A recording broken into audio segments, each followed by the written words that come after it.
Na B3 igram skakač F6. Pa G6. Neće da uzme. Inače neki uzimaju to.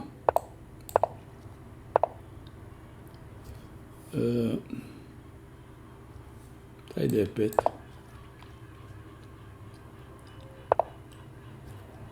P4. Pa ništa, to je sad, ide se u neke vode. Vidjet ćemo kakve. Ojojoj. Ojojoj, koji je to igrač. Ajde ovako.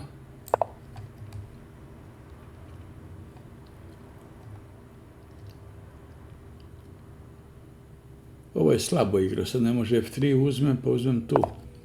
Znači, sad ću igrati ovo, ne dam mu to, ali prijetnja mi ostaje dama D7, pa da mu uzem skakača.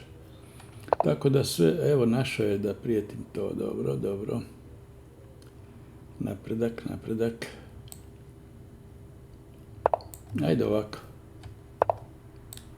Pa...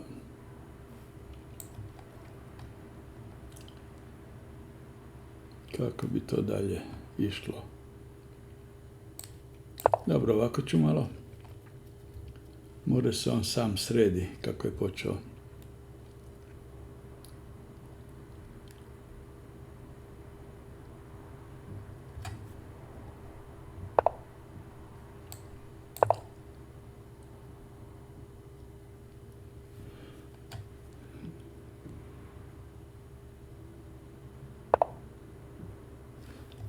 F3, ja bi sada igrao tu ovako. Pa onda ovako.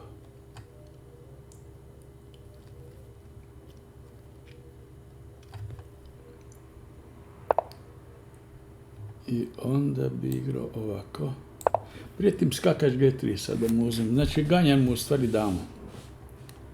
U stvari mu nekako ganjam damu, recimo tako.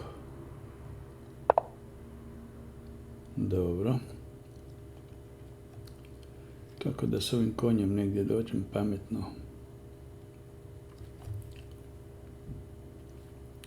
On će mi to. Igrati ću C6.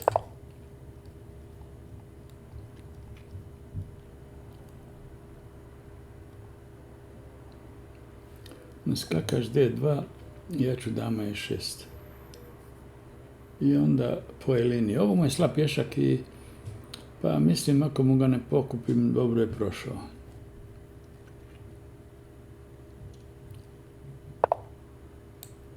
Aha.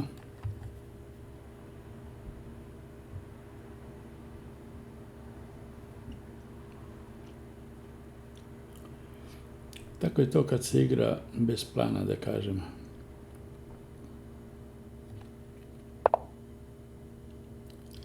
Sad mogu to. Pa to. Pa to, visi ovaj.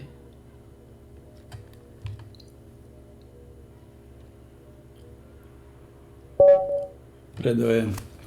Pa dobro, nema, mislim, nismo mi ista klasa. Visi mu ovaj na lovac D2, pa igra bi vjerojatno to, šta ja znam. Nema tu. Nema on tu ništa, jedino može da šta kasnije izgubi.